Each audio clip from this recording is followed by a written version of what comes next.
at God. They never came to see my husband when he was sick in the hospital. They never prayed for him. Something went wrong when this man of God died, such that there was a disconnect between this window and Elisha. Because Elisha was surprised.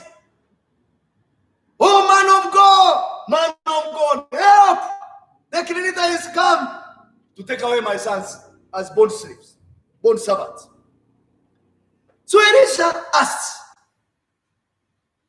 what shall I do for you? Elisha was not aware of what was going on.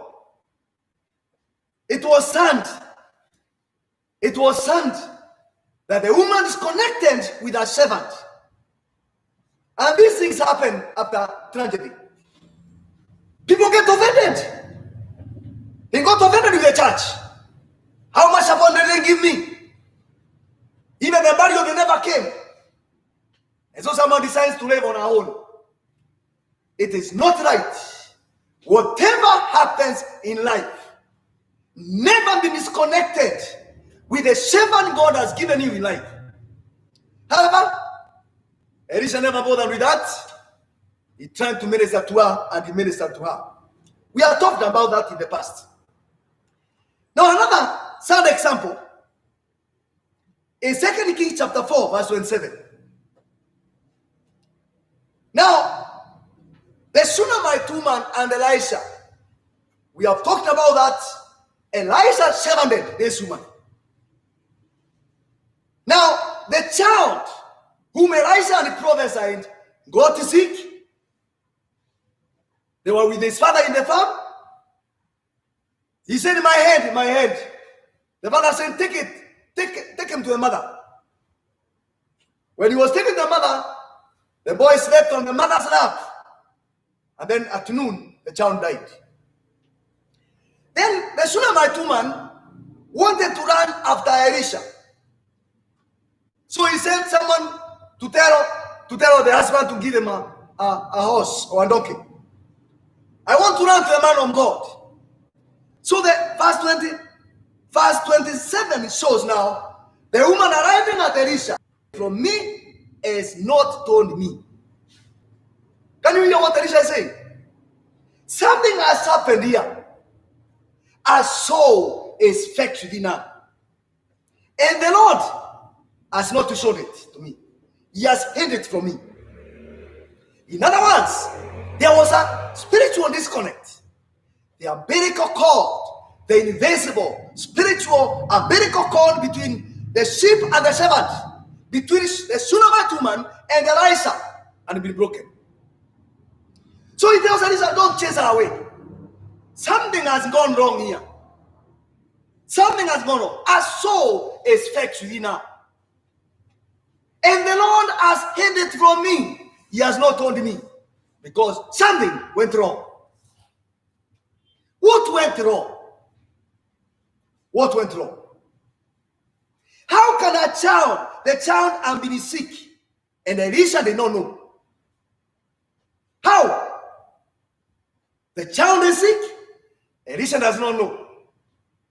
How could the child be dead, and Elisha is not aware? Something went wrong. There was a disconnect. The umbilical cord, the spiritual umbilical cord between the servant and the sheep. No wonder God never spoke to Elisha about the plight of this woman whom he shepherded. This was not the norm, the way they lived. They never lived like this together with Elisha and the Shunammite. And 23. When the Shunammite sent for her husband to release and donkey so that he can run after the man of God, listen to what the husband asked. She said, I want to run to the man of God. She doesn't tell him the child is dead. The man asks, why will you go to him today? It's not a new moon or the Sabbath.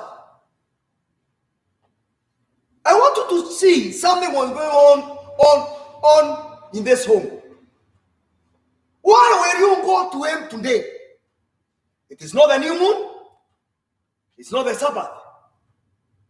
In other words, I have kept rules when you can go to see the man of God. Not in the time. You can only see him the time of new moon, the time of the Sabbath. Is it possible? There's Mosaic complained about the frequency of meetings in the church, or frequency of meeting with the man of God. Always to see the man of God. Always to see the man of God. When will you care for your child? When will you care for your husband? I'm not saying that the woman neglects a duty in the home to go to see the man of God. I'm not saying that. But we are tracing what would have happened in this home. Such that a problem of this magnitude could have happened, and Elisha was not aware. Is it possible that they were complaining about the man of God? Is it possible they were complaining about the man of God? Maybe I'm taking a long time without passing their house. Were they complaining? These are questions I'm raising to you. Because not everything that is written here. What happened? How then the umbilical cord, the spiritual link between the shepherd and the sheep, how was it broken? Because it must have been broken. There is no way the child could have gotten sick. There is no way the child could have died. And Elisha did not know. Something went wrong. You can go far and meditate and wonder. And these are causes of some things that happen to our lives. We are left surprised and wondering what is going on in this world. Why all these problems? I perceive it's possible. They began to complain in their house about the frequency of seeing the man of God or going to the meetings, whatever they are, whatever you call it today, or the services or prayer meetings. In the book of 1 Corinthians chapter 10, verse 10, the Bible says, neither let us neither mamai, lest you are destroyed of the destroyer. Referring to the experience of the children of Israel in the wilderness, where they murmured and they were destroyed.